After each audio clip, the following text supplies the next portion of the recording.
하나님께서 사용한 믿음의 사람들은 하나같이 고난을 통과하고 이겨낸 사람들입니다.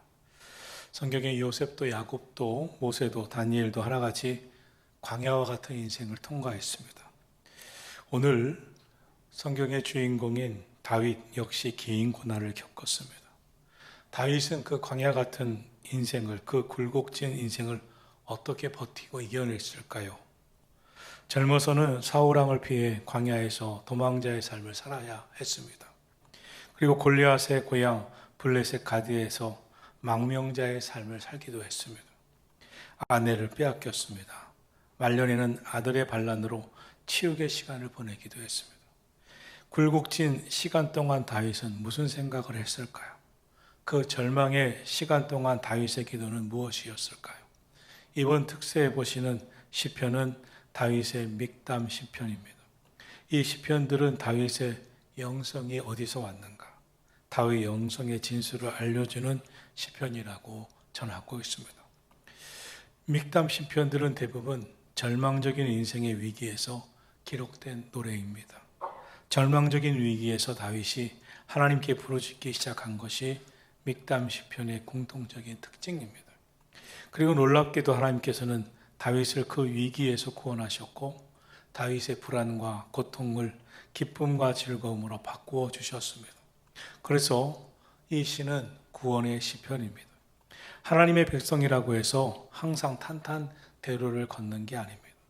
삶을 살다 보면 위기를 만나기도 하고 한계에 부닥치기도 합니다.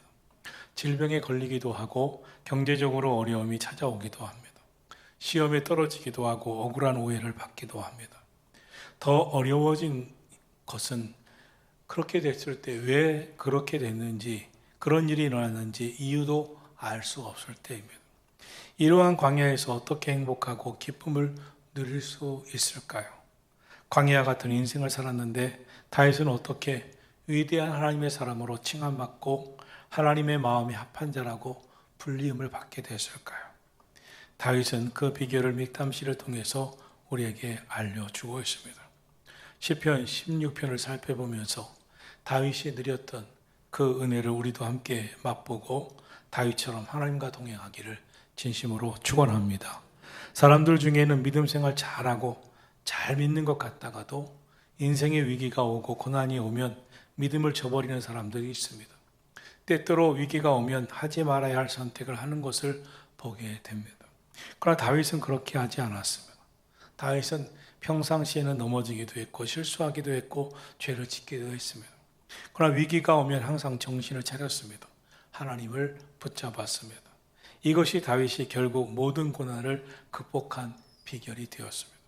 어쩌면 다윗이 다른 사람들과의 차이를 보여준 그런 차이인지도 모르겠습니다. 다윗은 위기 때마다 항상 동일한 선택을 했습니다. 그것은 죽게 피하는 것이었습니다. 하나님이 구원하실 것을 믿었습니다. 다윗은 중요한 한 가지의 진리를 알고 있었습니다. 그것은 기쁨과 즐거움을 주실 분은 오직 하나님 한 분뿐이라는 사실인 것입니다. 11절 말씀을 보겠습니다. 같이 읽습니다. 주께서 생명의 길을 내게 보이시리니 주의 앞에는 충만한 기쁨이 있고 주의 오른쪽에는 영원한 즐거움이 있나이다. 광야 같은 고난의 많은 생애를 살면서도 다윗이 흔들리지 않았던 이유가 있습니다. 첫째는 위기에 고통스러운 상황에서 오직 주께 피하고 오직 주만 의지했기 때문입니다. 오늘 본문 1절입니다. 하나님이여 나를 지켜주소서 내가 주께 피하나이다. 다윗은 위험한 시간을 보내고 있었습니다. 사울왕이 위협했고 3,000명의 특공대를 만들어 그를 계속 추격했습니다. 매일 피해 다녀야 했습니다. 그런데 다윗은 오직 생명의 길은 주께 있음을 알았습니다.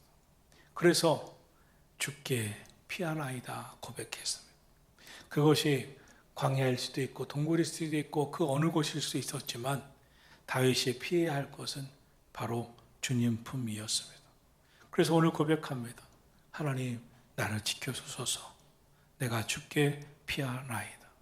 아무리 완전한 요새라도 그곳에 하나님이 함께 하시지 않으면 아무도 지켜줄 자가 없습니다. 하나님이 지켜주시는 곳이 완전한 요새입니다. 그래서 그는 고백합니다. 하나님, 나를 지켜주소서.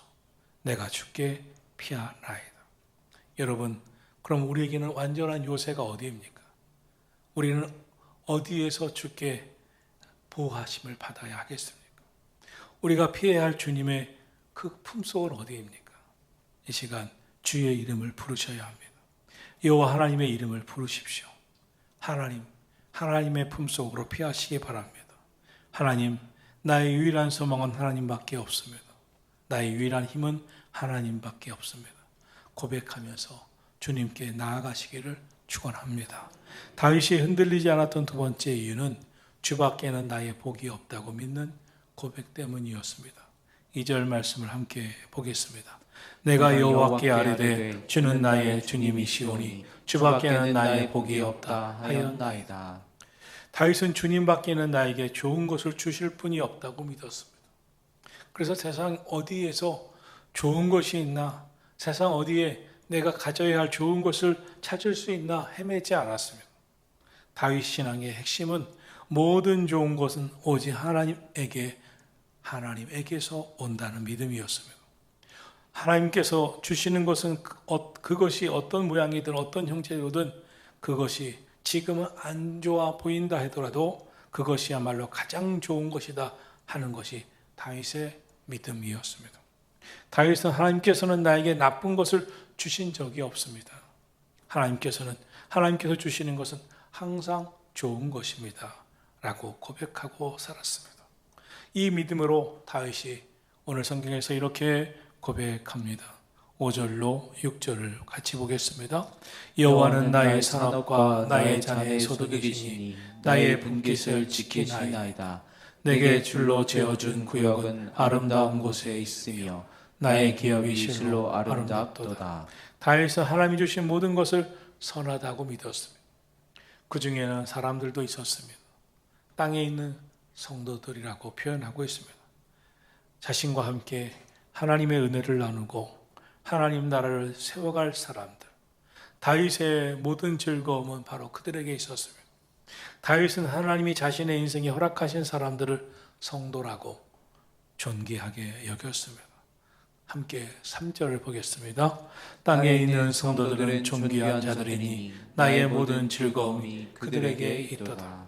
그래서 다윗은 사람의 지위나 나이나 소유나 재물에 상관없이 땅에 있는 모든 성도들, 함께 하나님의 나라를 세워가는 모든 사람들, 하나님의 은혜를 사모하는 모든 사람들을 자신의 인생에 두신 성도들로 다 존귀하게 여겼고 모든 즐거움은 그들과 함께하는 것이라고 여겼습니다. 사랑하신 성도 여러분, 오늘 저와 여러분이 여겨야 할 것이 있습니다. 하나님이 주시는 것은 가장 선한 것이다. 하나님이 우리에게 허락하신 성도들은 존귀한 자다. 오늘 주님의 성전에서 허락하신 모든 주의 은혜를 감사하고 기뻐하기를 예수님의 이름으로 축원합니다. 다윗이 광야와 같은 인생을 살면서도 흔들리지 않았던 세 번째 이유는 날마다 자신을 돌아보고 성찰했기 때문입니다. 7절 말씀을 함께 보겠습니다.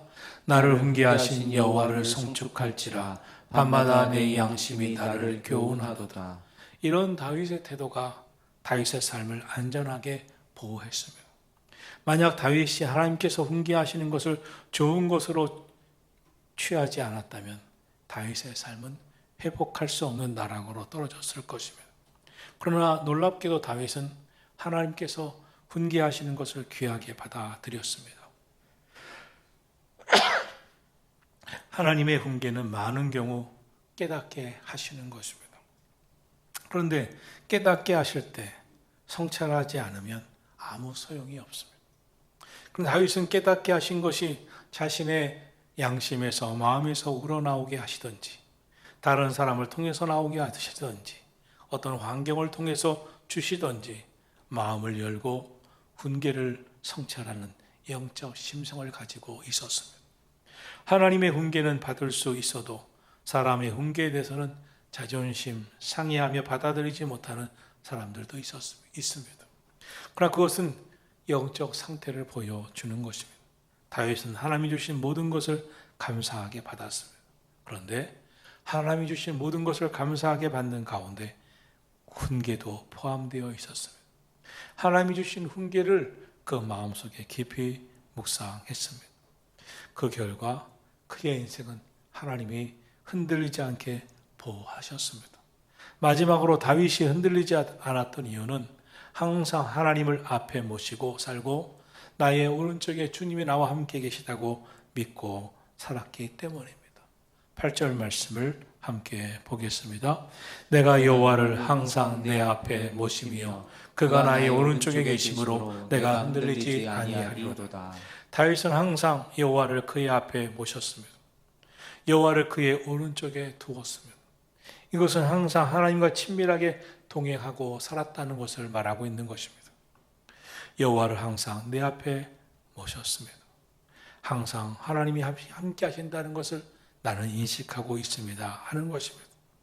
하나님이 항상 함께 하셨기 때문에 그는 그 광야와 같은 삶을 살아도 외롭지 않았습니다. 하나님이 함께 하셨기 때문에 행복했습니다. 그래서 당황하거나 흔들리지 않았습니다. 사울 왕에게 쫓길 때도, 가족들이 적군에게 잡힐 때도, 부하들이 요동치며 다윗을 죽이려 할 때도, 그의 인생에 머리 둘 곳이 없이 광야를 떠돌아야 할 때도, 아들 압살롬이 반란을 일으켜 목숨이 경각에 있을 때도, 신발도 벗어버리고 뛰쳐나가야 했을 때도 다윗은 흔들리지 않았습니다. 왜냐하면 그때마다 그곳에는 항상 한결같이 하나님이 함께 계셨기 때문입니다. 거기가 광야였어도, 환난 가운데서도, 위기 가운데서도 그는 거기에 하나님이 계심을 깨달았습니다. 변함이 없으신 하나님, 흔들리지 않게 해주시는 그분, 어떤 상황에서도 어떤 환난에서도 하나님이 거기 계시며 지켜주시며 함께 걷고 계셨음을 느꼈습니다. 내가 흔들리지 아니하리로다. 내가 흔들리지 아니하리로다. 이것이 다윗 신앙의 정수입니다. 지금 광야를 걷고 계십니까? 하나님께서 지금 당신과 함께 하시기를 기도하시기 바랍니다. 그리고 늘 당신과 함께 계신 것을 느끼고 보시고 믿으시고 느끼시기 바랍니다. 매일매일 하나님과 동행하는 자의 삶은 결코 흔들리지 않을 겁니다. 그렇다면 우리의 마음은 달라질 것입니다. 어떻게 달라질까요? 9절, 10절 같이 보겠습니다. 이러므로 나의 마음이 기쁘고 나의 영도 즐거워하며 내 육체도 안전히 살리니 이는 주께서 내 영혼을 수월에 버리지 아니하시며 주의 거룩한 자를 멸망시키지 않으실 것이니이다. 여기서 9절에서 이러므로가 무슨 말입니까? 내가 주께 피함으로, 내가 모든 성도들을 존귀 여김으로, 내가 주를 내 앞에 모심으로, 주께서 내 오른편에 계신 것을 내가 믿음으로, 주님과 친밀하게 동행함으로 말입니다. 그렇게 살자 내 마음이 기뻤습니다. 그렇게 살자 하나님이 결코 버리지 않으시고 지켜주실 것을 나는 믿었습니다.